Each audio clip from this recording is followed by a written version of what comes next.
Okay, so thank you, Maura. And hopefully in the end, you will all be able to thank her. Or if you're cross, you can be cross with her. Okay? Yeah, they all know you? Yeah. And I remember meeting you when you were just a young couple, no children. Well, you look slightly different. Yeah. Okay. Well, when Maura asked me to talk, she wasn't really talking about boundaries. She asked me to talk about basically in-laws. So I'll talk a bit about boundaries, and then I will focus on in-laws. Okay? And then if you want any extra, we can do that if there's time. Okay? And there are plenty of notes which you will all receive on the WhatsApp group. Okay, and questions and things like that.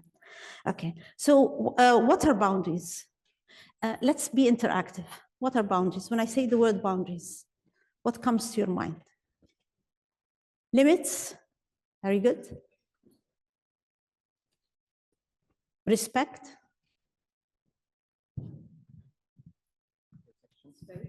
Protection, space, yeah. And are boundaries walls, or are they fences? Do they have doors? What do you think? Not always. Okay, so we're going to explore all those points, hopefully together. Okay, so who agrees that boundaries are important? Are there situations where there should be no boundaries? Okay, so that I don't have any issues with anyone. All right, yeah. Obviously, if you said, yeah, I would have had to have a session with you. Okay, so we know what boundaries are, and they are the limits on us. Okay, and we need them. Why do we need boundaries? Why do I need boundaries? To maintain relationships, to know where my rights are and where my responsibilities are. So it's not just about rights, because it's also about responsibilities. Okay, so I know where I end and where you begin. Okay, so if we have boundaries, we have better self-esteem. We conserve our energy instead of fighting all the time and, you know, having lots of issues. It reduces stress, and it allows us to have independence, you know, from people around us. Okay, what's within my boundaries? Now, each one is responsible for his or her boundaries. What are in my boundaries? My feelings are in my boundaries. My attitudes and beliefs, my behaviors, my choices, my values, my limits, resources and gifts, thoughts, desires and love. Okay? Not your feelings. Okay? Those are my boundaries, because sometimes we think that other people's attitudes and beliefs are within my boundaries, or other people's values or feelings. Okay? This is where things get complicated. Okay? Like if someone is angry with me, am I responsible for his feelings?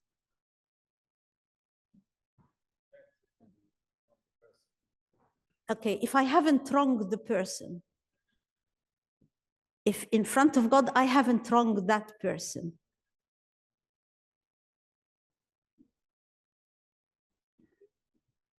is it? Okay, so this is why I just want you to know what is within your boundaries. Okay, because what happens in relationships is we take on other people's issues, or some people offload their issues onto others. Okay, so I can offload my feelings. I'm doing what I'm doing because you make me angry. Or I'm doing what I'm doing because of your attitude. Okay? So I just want you to remember those, and you will get them in your notes. Okay? So I'm responsible for mine, and you are responsible for yours. Okay? Clear so far? You can stop me, by the way, and ask questions. Yeah, it's okay. Yes, go ahead. But you might have to tell me your name. Hi, my name is Maria. I have a question linking two things to each other. For example, I'm gonna say an example with the parents. Okay? Yes. So, for example, if a parent is obsessed, sorry, not upset, I mean, that we don't call them frequently, and then they would indirectly like show their sadness why we don't call them, and then it would end up making me feel bad because I feel like it's my fault, that maybe I should be calling more. So it links to my behavior at the end, and my feeling that I'm upset. Like I read these, but I feel there are a lot of things integrated together. It's hard to I don't know, like to simplify just that these are a list of boundaries, and I take into consideration mine and not others. Okay. Well, actually, parents have a very big slide. Well, personally, I'm a parent. Okay, I have 3 grown-up sons. Okay, and I am an in-law. I'm a mother-in-law as well. Okay, so be careful how you talk to me. And I'm also a daughter, or I was a daughter because they passed away. And I was a daughter-in-law at one time. So I come and talk not just as a psychologist, but as somebody who has experienced all those relationships. Okay, fair enough? Yeah, fair enough. And obviously, this is why this slide is important, that you clarify for yourself when you are dealing with an issue. Okay, are those feelings my feelings? Or am I taking on somebody else's feelings? Am I guilty? Have I done something that makes me guilty? Or am I just carrying shame and guilt that someone wants to offload on me? I'm not saying people offload on us in a malicious way. Okay, so I'm not saying that they mean harm, but it just happens. Okay, because it's an easy thing to happen. Sorry, am I the one who has messed this?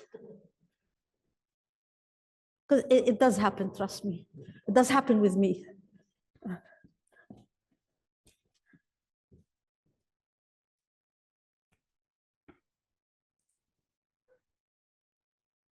Okay.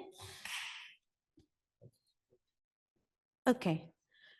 So when we talk about boundaries, okay, we're talking about people, all right? So there are some people whom we call compliance, okay? To just let things go smoothly, they say yes, okay? So will you do this? Yes. Can you do this? Yes, okay? They're compliant people. Very nice people to work with, definitely, because you can offload everything onto them. Yeah. And there are some people who are avoidance.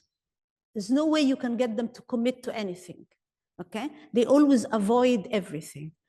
Do you agree? Then there are some people who are compliant avoidant. You just don't know where you stand. There are some things that they say yes to and some things that they say no to, and you don't know exactly what, okay? And the problem with compliant avoidant people is sometimes they actually avoid good things and comply to negative things, okay? So it's not as if there's a rule for them. There's actually no rule. And sometimes they're very difficult in relationships because you don't know, okay, where do I stand? Are they going to say yes today? Are they going to say no? You don't know. And then there are the controllers, the people who know how to control the situation, okay? And controllers, there are two types of controllers, okay? There are the aggressive controllers, okay? So who ask you to do something and, forcefully, okay? So they move into your boundary, they take your space forcefully. But there are some who are manipulative, okay? And I'm afraid the manipulative ones, mainly women. Sorry, ladies. Sorry. I'm a woman myself, so yeah, I do apologize. Because what they do is they overstep the mark, but in a nice way, like okay, so like a mother who might, oh, why don't you call me? Why don't you call me? Oh, I miss you. I might not be here next year. Can you see? It's like in a manipulative way. And don't get me wrong, they are not bad people. It's just the way they pass on the message. Yes? Can you see what I'm saying? Yeah? Well, I can see a lot of people nodding, so. And then there are the non-responsives. They are people who actually, there's no empathy at all. There's no empathy, okay? You don't know where you stand with them. Yes? Clarify the difference between avoidant and non-responsive. Oh, the avoidant, they just avoid. They know that they should, be saying yes. But the non-responsive there's no empathy. There are people who have no empathy, like, so I can see that you need some help, but it's not. The person who avoids is because I don't know how you will respond, okay? But if you tell me, no, could you please help me? They'll help you. But the non-responsives, they basically don't care. Hopefully we don't have to bump into many of them. Yeah. Oh, sorry. Okay, some boundary myths, and then we can go into the families and so on. Sometimes we feel that if I set boundaries with my family, then I'm selfish, okay? Especially with families and in-laws, we start feeling like, oh, maybe I'm selfish. Or if we set boundaries in church or in service, oh, I should always say yes. If they ask me to do something, I should always say yes. Otherwise, I'm selfish. Or I will hurt others. Or if I set boundaries, then it means that I'm angry.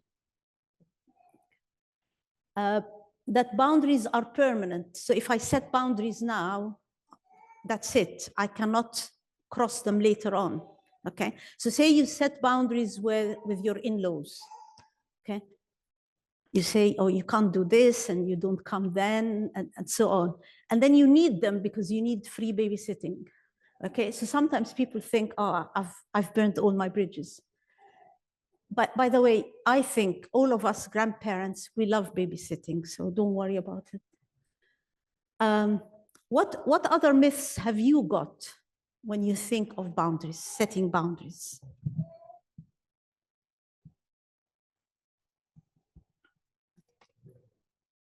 Yes. I think sometimes it can be perceived that if you want to set boundaries with someone that you don't love or like the person you're setting boundaries with. So as if it's a reflection on how you feel about them, regardless of boundaries. It's just like, oh, you don't like this person. Yes. Yes. Any other thoughts you get that make you feel like, oh, I shouldn't set boundaries here, or I should always say yes. I shouldn't stop something I'm doing. It could sometimes come across as being controlling, like as if you're to say, this is my boundary. Some people might take that as like a controlling thing. Controlling, yes. Yeah. You're a controlling person. Any other thoughts you have? Sometimes it's the fear of how they would respond. Yes. So what do you think? What would you be afraid of? Would you be afraid that they get cross, that they get, you lose that relationship? They could get cross, or they could become harmful, or they could try harder to cross this boundary. Okay, yes. Okay. But so we all agreed that we need some form of boundary around this. Okay, so do I set boundaries for Hani, or do I set boundaries for myself? When we set boundaries, what is it that we do? For ourselves. No. I set boundaries for myself. It's about self-control. I cannot set boundaries for other people. I set for myself what I will do and how I will respond. And that is how I give a message that I'm putting a boundary, okay? But I can't go and tell somebody, you don't do this, you don't do that. I tell them, I will do such and such a thing. Yes, Mo. I feel sometimes it's hard when you set yourself a boundary and then you expect the other person to set the same boundary, and then like I feel like when you agree together on that boundary, sometimes it's more successful on like in terms of expectations. Of course, if you can agree it with them, but some people you might not, okay? So it's about you knowing what you want and you setting yourself, but you can't, some people you can't go and tell them, look, don't do this, okay? And like this cat, I tried to keep her outside earlier on when I came, but obviously her boundaries are a bit more fuzzy. She has no boundaries, this one. Yes, yeah. That's the thing about cats, you see, they have no boundaries. Yeah.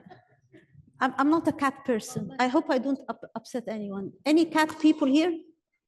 Oh, I'm sorry. I'm sorry. I'm not a cat person. A dog is different. Anyway. Okay.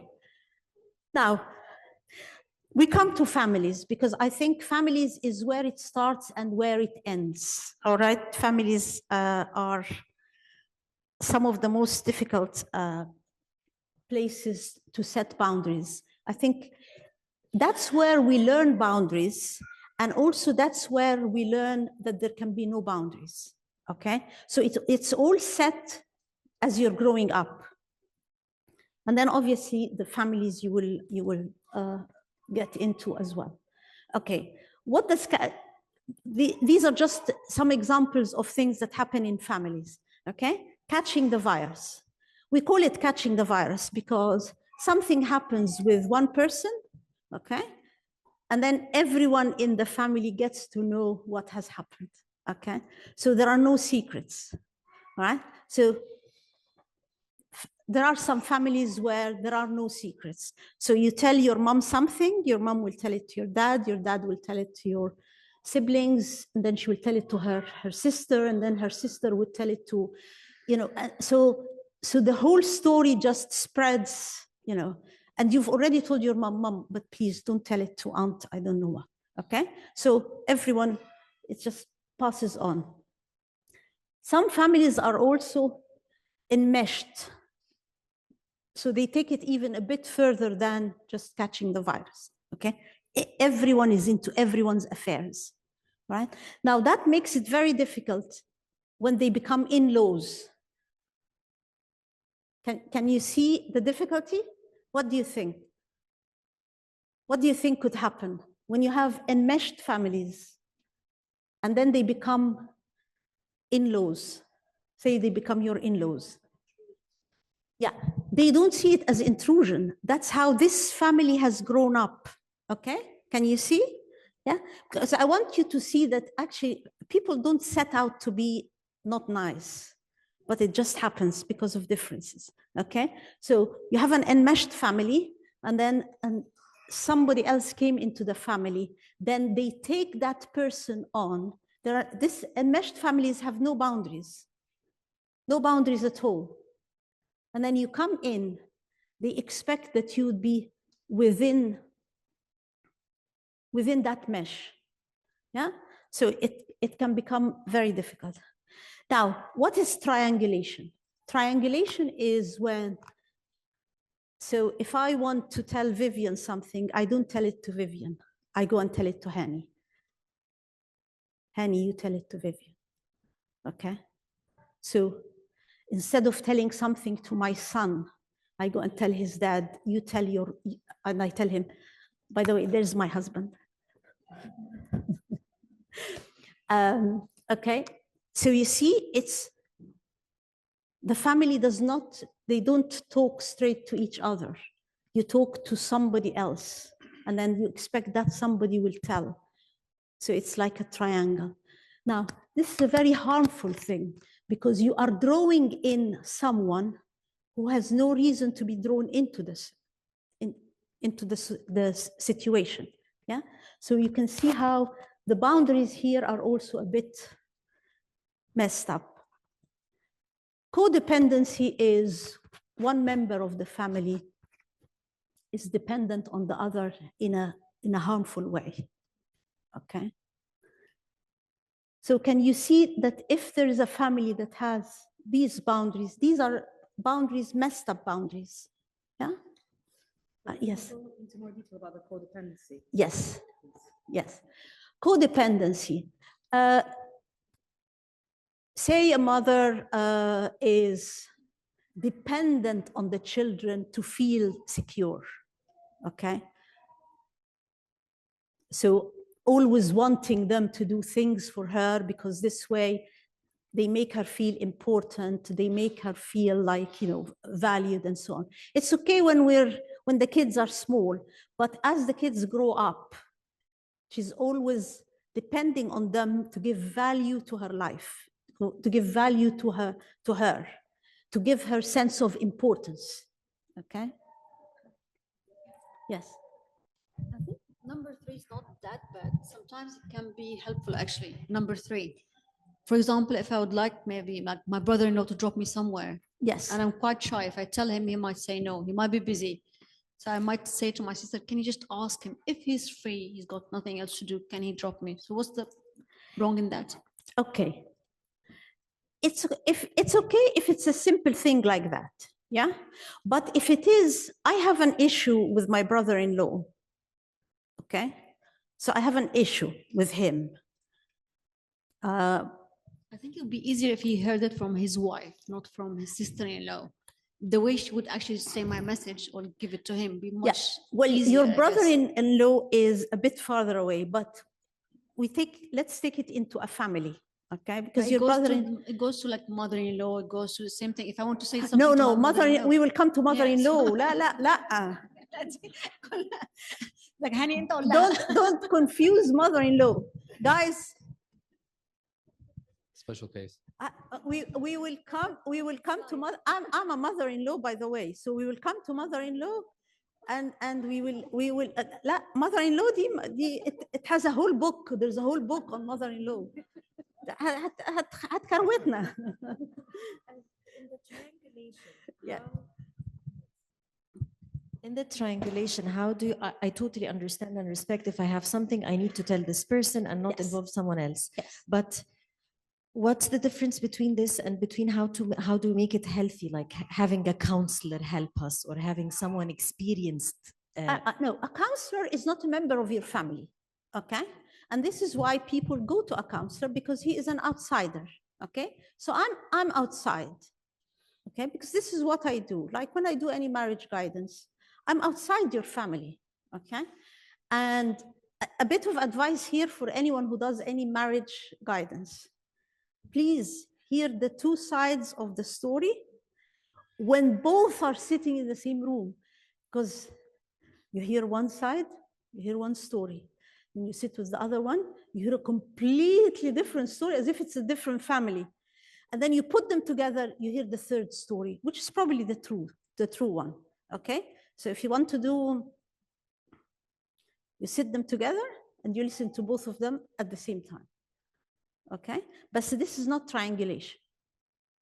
But regarding the example, if I want to tell something to someone and I cannot tell it to them straight in their face, it's not about taking me someplace or something like that.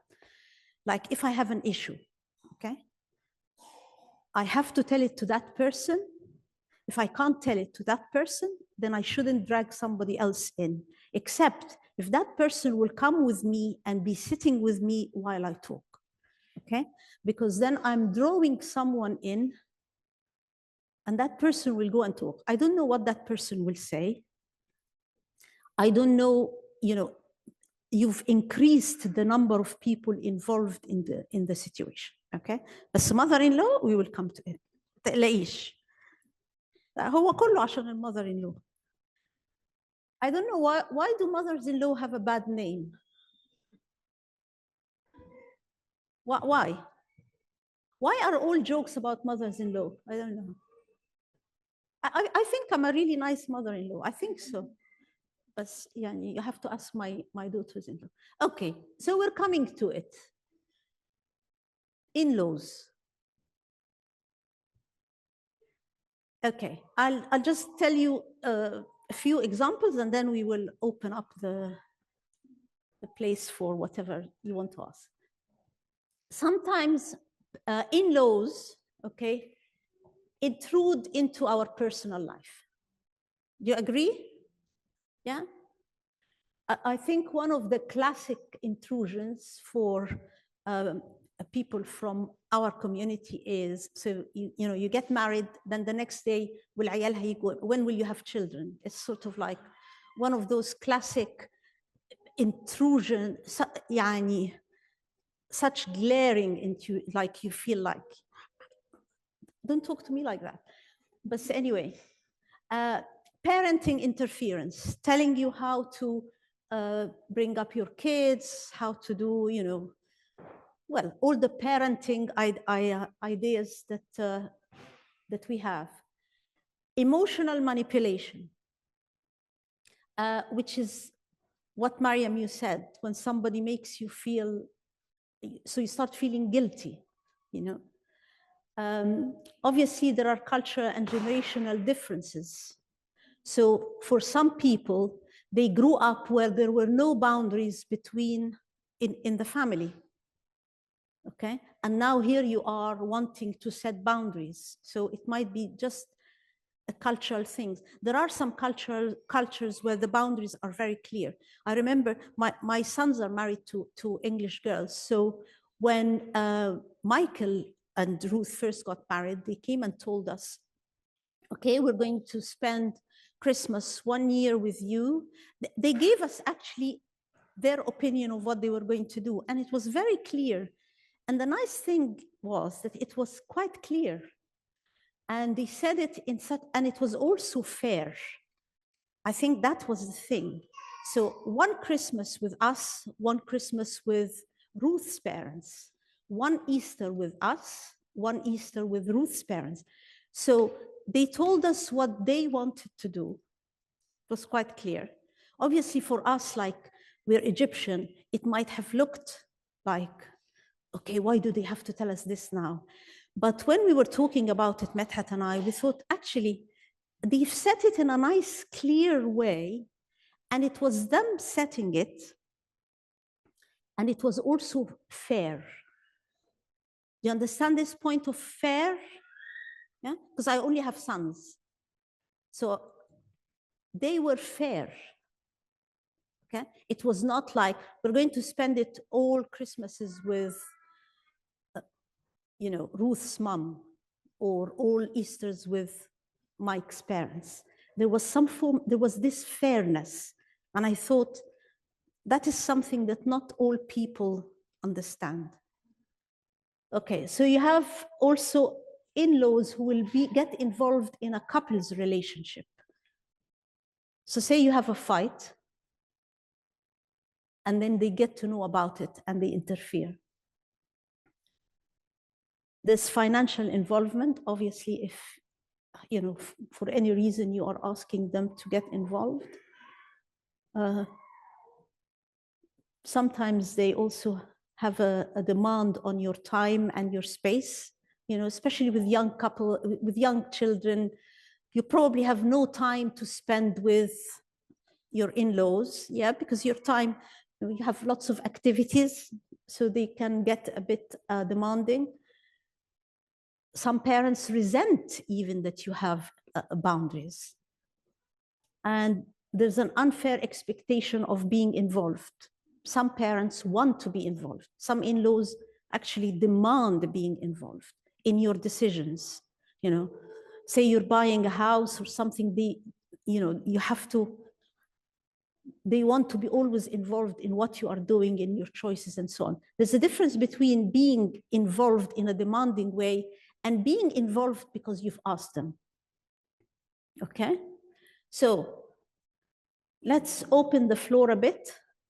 What do people think? Or what do people struggle with most? And how can we sort it out? Yes.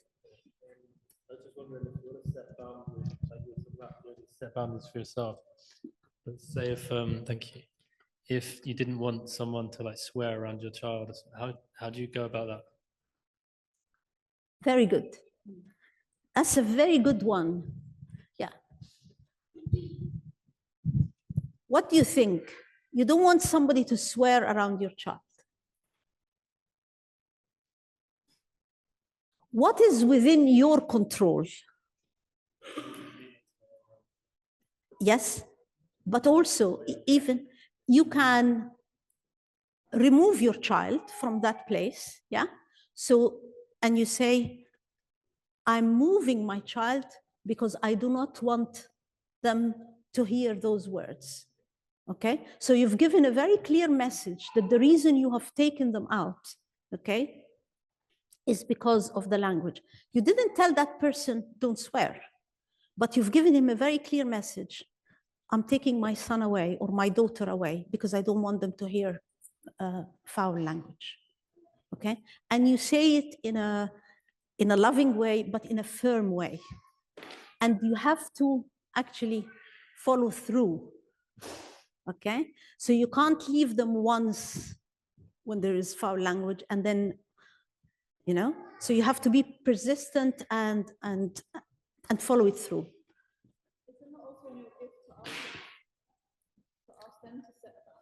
You can ask them, okay? You can ask once, okay? But you also need to understand that sometimes people who are used to using foul language, okay, they don't see that there's anything wrong with it. So you will have to set your boundaries. Okay. What else? But that's a very good example. What other things do people struggle with their in-laws? Yes. I think when you ask your in-laws to help, with raising your kids, let's say you're at work and you ask your in-laws, I need your help to take care of the kids Tuesdays and Thursdays. Yes. They then have expectations because you've brought them into the fold. Yes. And one of the things I remember we had trouble with, we would say to my mom, please don't give her butter to my daughter. Yes. And my mom was like, no, she needs to have butter, right? Yes. Which is really interesting because it's completely different culture stuff. Yes. Viv and I would say, well, hang on, we have two options. Either not give our daughter into my mom, actually we needed it. Yes. So there is also an element of we need to accept, I think, the way things run over there.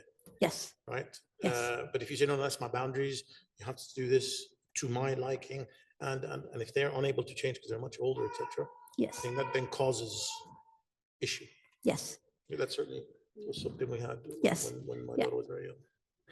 That is this is a classic thing because not obviously not all parents grew up believing the same things, okay? So this is where if you're going to need parents, you need to adjust your boundaries. This is why I said at the beginning, boundaries are not a wall, it's a fence and there's a gate. And you sometimes have to open the gate and let in something that maybe before you would not have let in. Just like with financial involvement, okay? Say you now need to take money from your parents, okay?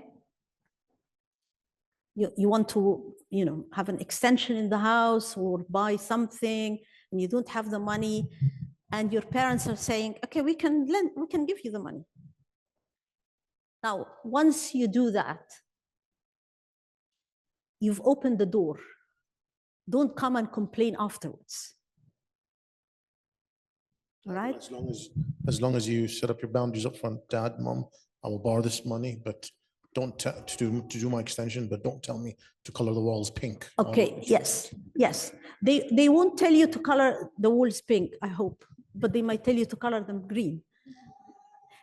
What I mean is, once I open the door, okay, mentally, I have to prepare myself that there might be some form of compromise. So I need to be clear in my mind, what can I compromise and what can I not compromise? Okay? Can you see? So before I open the door, okay, I have to see what am I going to compromise? Because there will be a compromise. Okay? So maybe I've had very good boundaries for a few years, and now I need them to come and babysit. We babysit regularly, by the way, but we don't give butter. We don't give butter. But I do other things. Butter.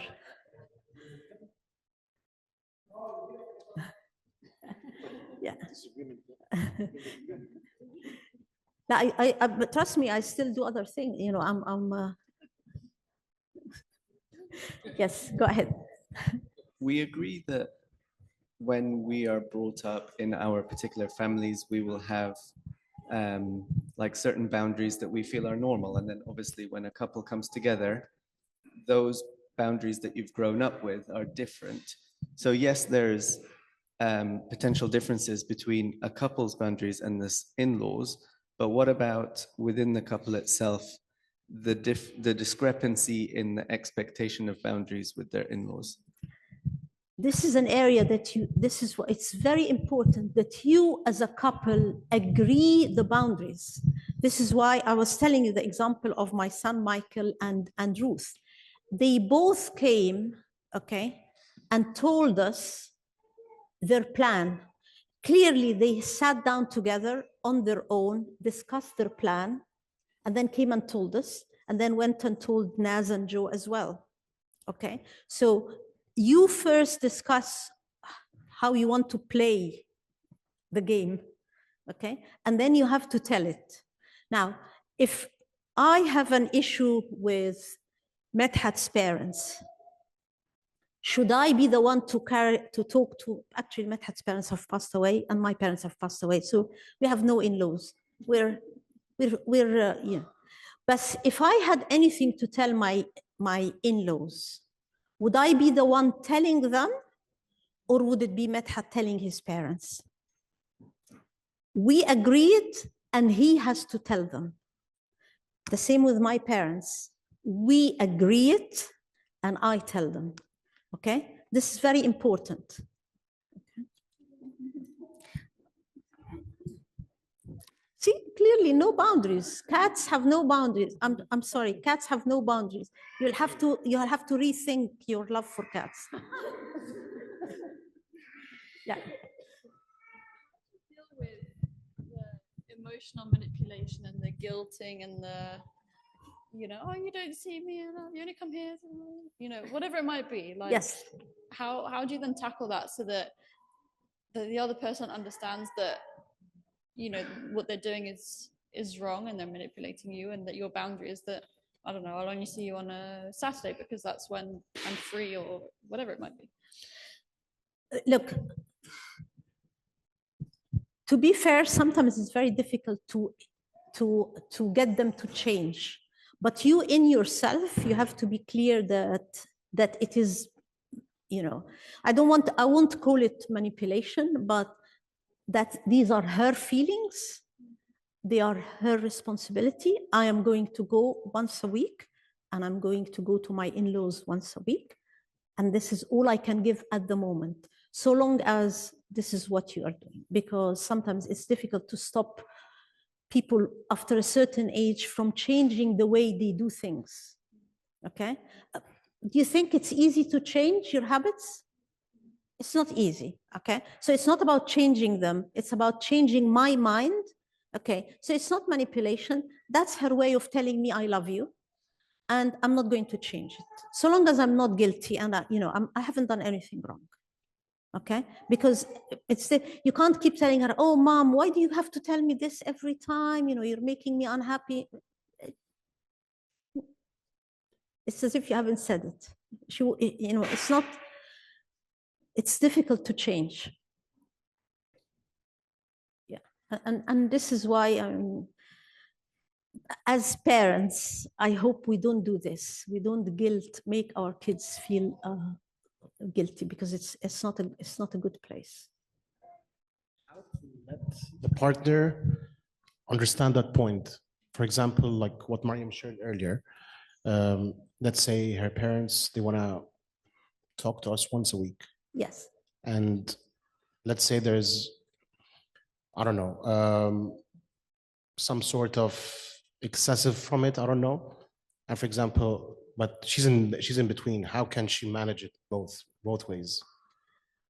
What do you mean manage both ways? For example, so Mariam lives here with me in London, and Yes. her parents live in Egypt. Yes. So for example, they want to, let's say, have a chat with us once a week on a phone Yes. call. Yes. And for example, let's say I know the contents of the conversation.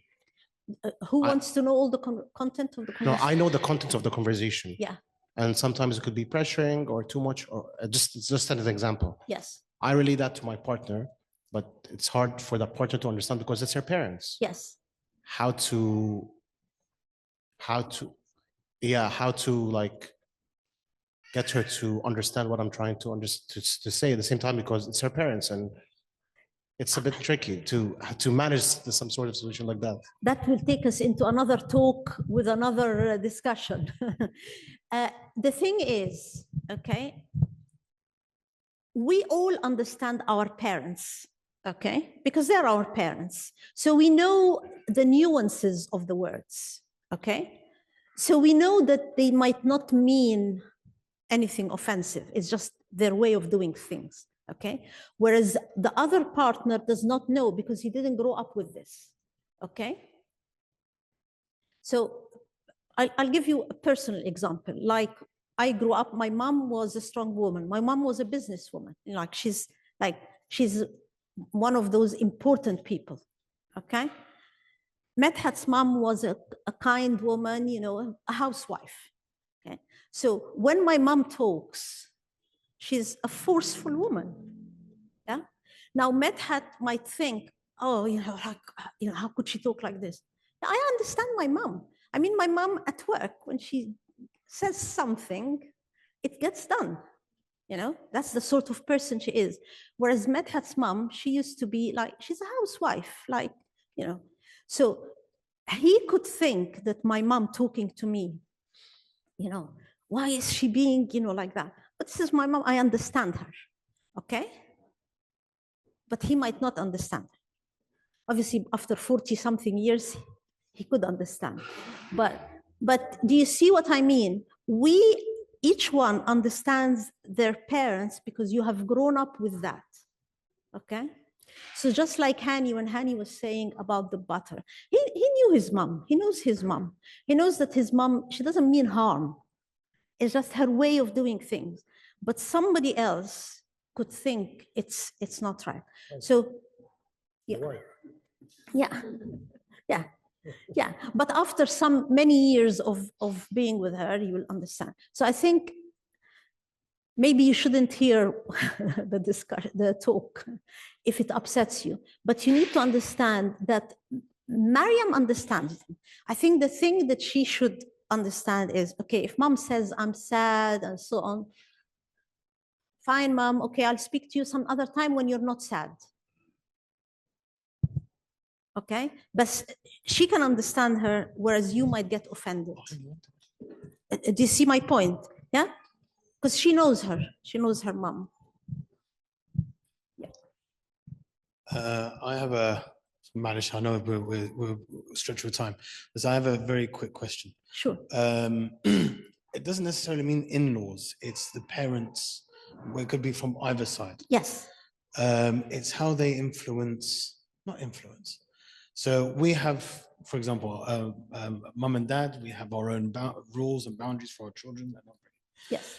And let's just say a few times when we take them to our parents' home or in-laws' home, some of the rules or some of the boundaries are obviously stretched because of the parenting style of our parents, Yes. their generation. Yes. Now, obviously, we are accustomed to it. We have practiced enough to know what our children are going to get away with. Yes. But I guess the questions maybe for a bit more extreme examples. Like for us is, and for example, every time Jeremiah goes to Giddo, they have Weetabix bil biscuit. Yes. Something silly, but well, there'll be some parenting characteristics from our parents. Yes.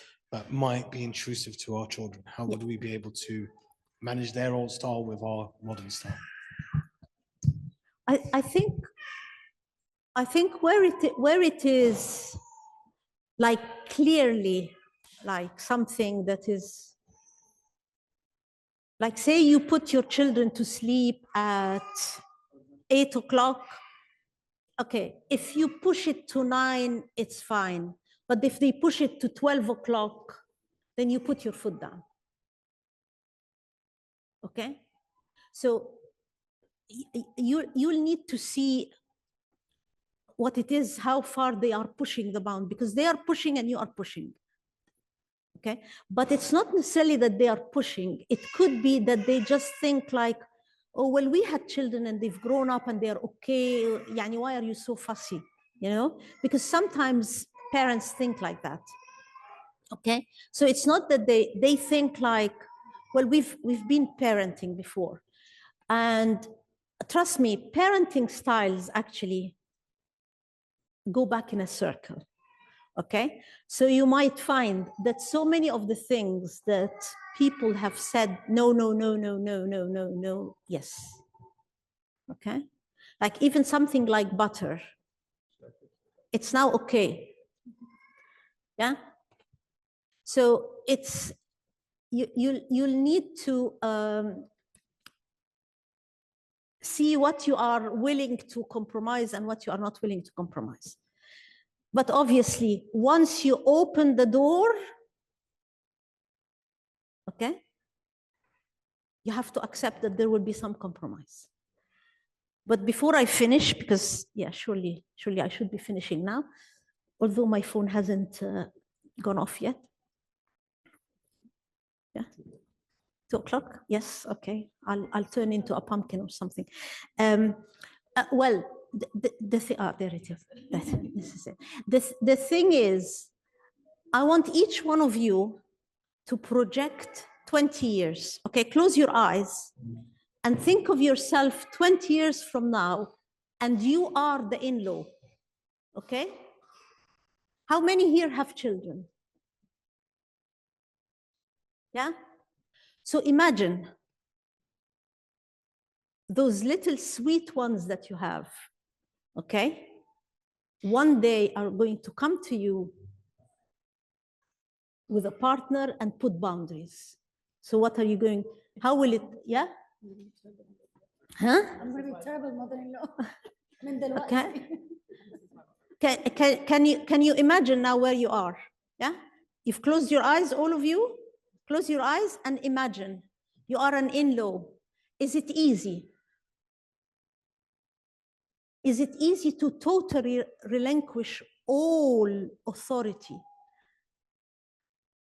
And is it about control, or is it you still love this? You still see them as little ones? What do you think? What do you think?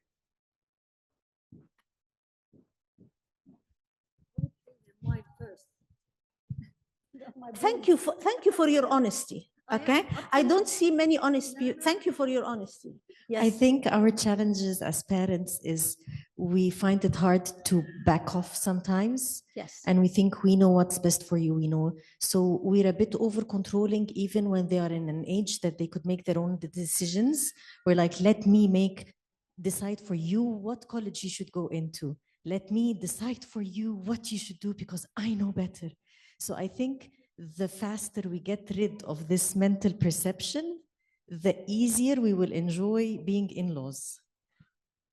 Yes, but you will still, because you still see your children. Actually, yesterday was one of my grandson's birthdays and we all went out and it was very nice. But I can still see Michael, because we got some toys that he used to play with. So we got them from the loft. So my grandchildren, one is 13, one is 11 and 8. Johnny turned 8. So we got some toys that his dad used to play with. And I could still see Michael playing with those toys. Yeah. So this is why I wanted you to just imagine. Most in-laws do not do things to spite you.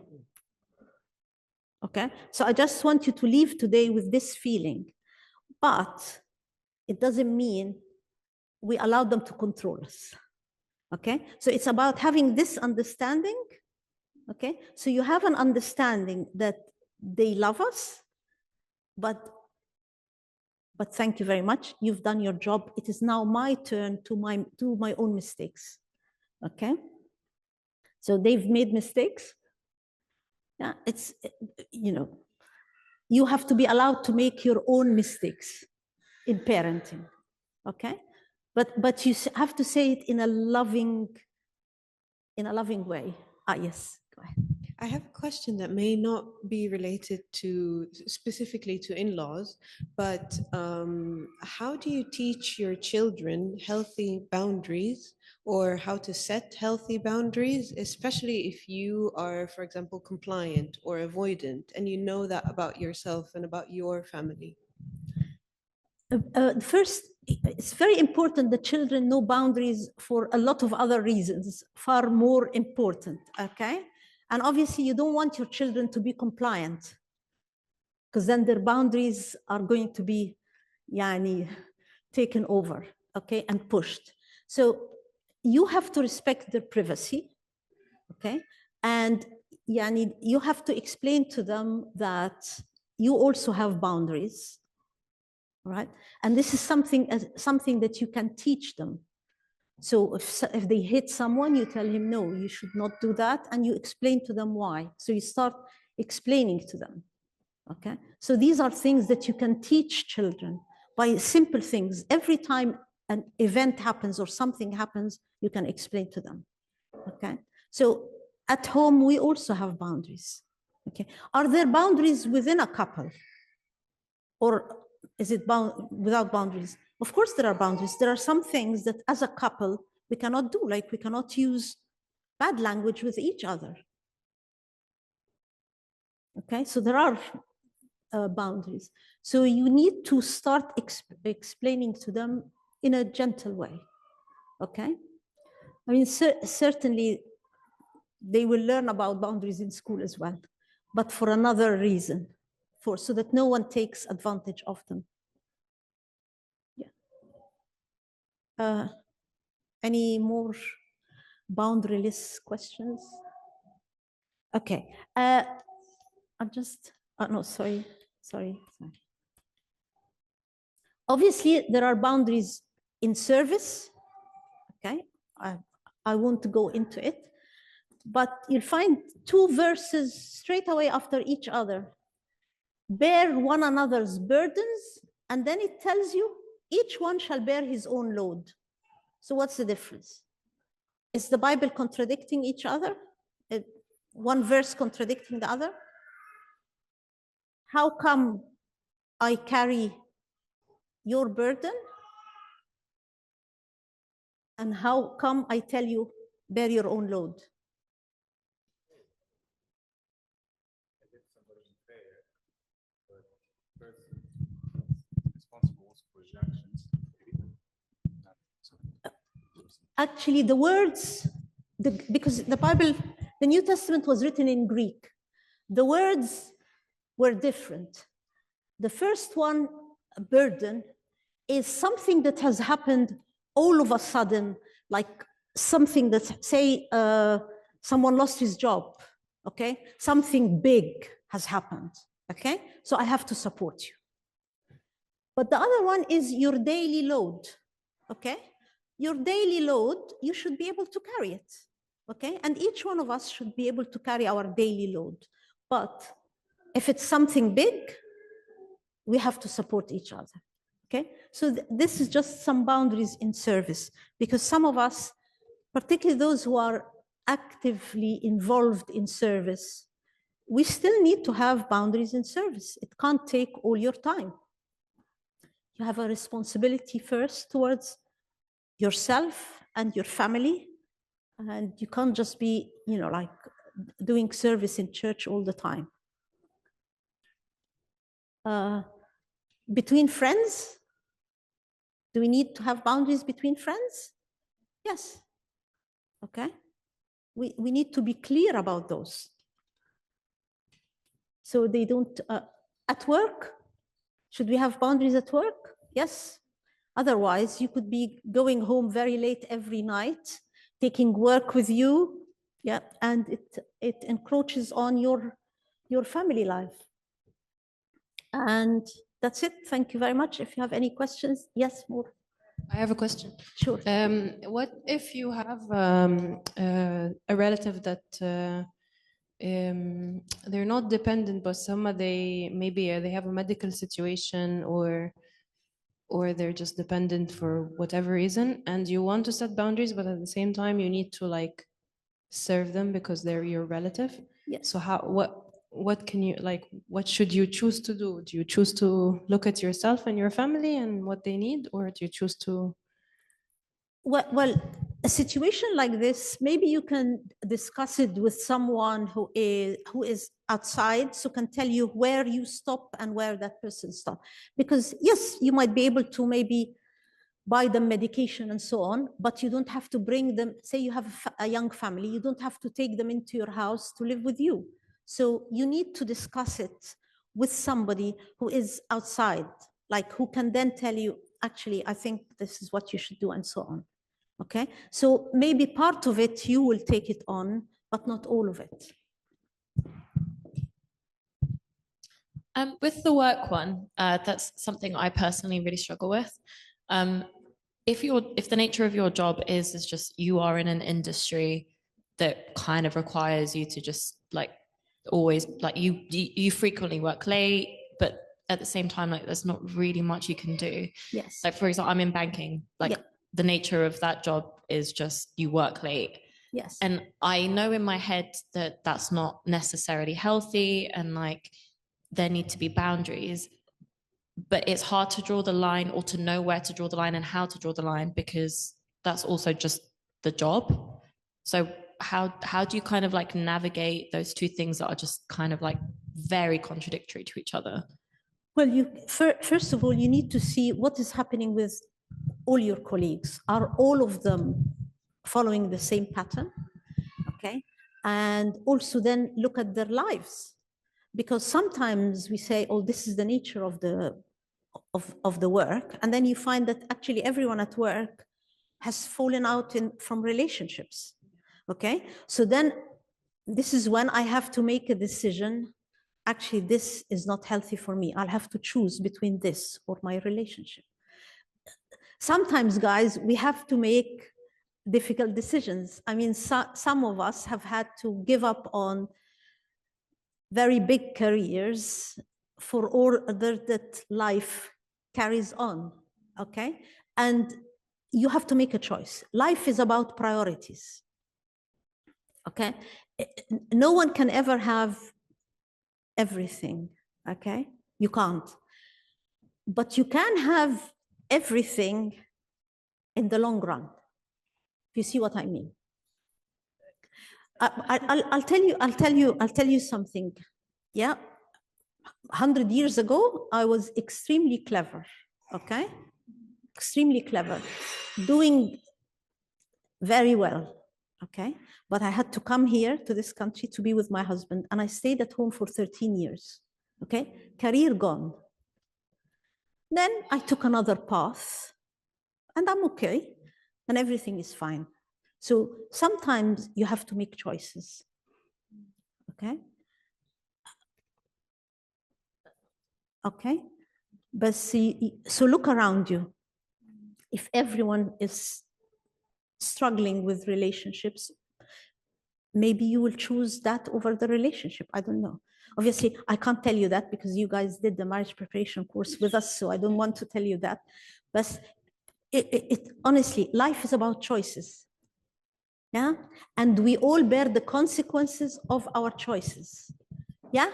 Each one of us, we choose and we bear the consequence. Yeah? Sooner or later. If I can add to that as well. Yes. I mean, well, with work, the work-life balance kind of thing, it's an ongoing debate even till, I don't know, 9-10 years of marriage now, where it's when you're without child, yes, we know the work-life balance is easier because, you know, we can expect to be 1 hour late home or 2 hour late home or leave earlier to come home earlier. But once the pressures of work and probably having children, all the stress of work, it's so stressful, you come home, you want to switch off and not necessarily engage. The point I'm trying to, what I'm going to reach to is God will never put you in a situation where you cannot handle. So no matter what stress you might feel today at work or at home, it's a moment that God is trying and knows your outcome already that you will pass through. As long as you go with God's guidance and listen to God, God's signs and prayer and talking to your loved one, you will always work out a way to smooth. And not say it's smooth today, but you know, we have that faith and communication that the stress is momentarily, but the end goal is is at home living in Christ together.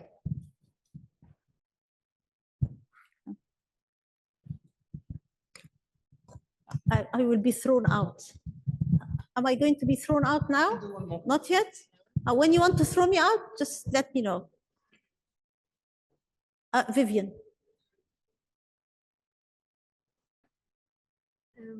What if in just one household there's one like different boundaries in one subject? For example,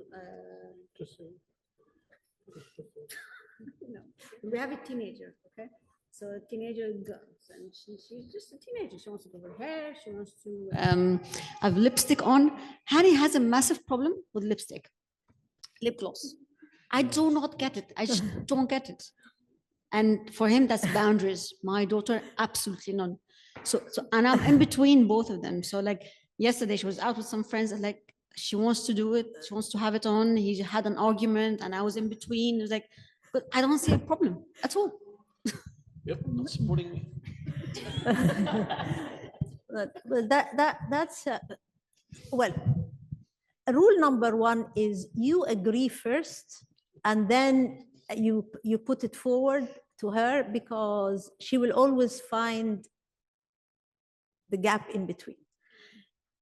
The second thing is we shouldn't win, and I'm telling you here as a parent, if you think you can win all the battles, you are going to lose the more important ones. So some battles, lose them, okay? So then she feels, yes, By the way, she's always got it on. No, but this is a serious point. We win some battles with them. So we have to agree the battles we have to win, okay? So maybe the battles you have to win will be maybe sex, drugs, alcohol, okay? And I will let go other ones like lip gloss, nail polish, okay? Obviously, I haven't had girls. I have granddaughters, and it's much easier having granddaughters than having daughters. No, no, because I teach in her school as well. So I see her friends, I see her group of friends. She's actually doing good. But Hani's eyes, no. So how many here have boys only? Boys. Life is easier. Yeah? Life is easier. Yeah. No hassle. No lipstick. You know. Yeah. Yeah. She's at church today with both lipstick and Okay. No, no. That's a losing battle. Yeah.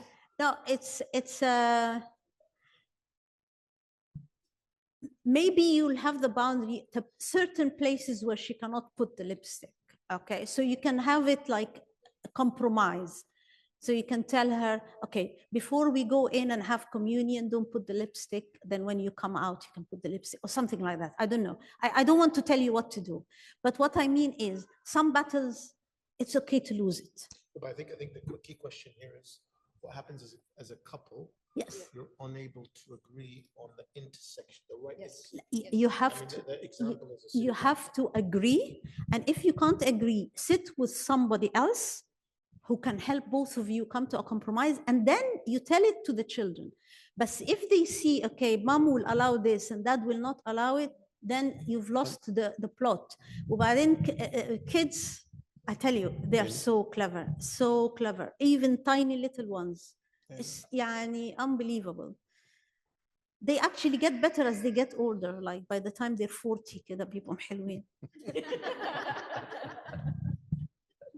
You have a long way to go? Yes. Very long way. Yeah. I'm 40. Yeah. So I think couples have to agree. Okay? Agree what we're going to do. Agree how we will talk to our parents. Agree what we will do. Once you've agreed, then you can go out and face the whole world. But if you don't agree, then don't make a decision. Wait until you agree. Okay? Because if you don't agree, they'll go in. Yes? Halas? Okay. Thank you all very much. Yeah. Yes.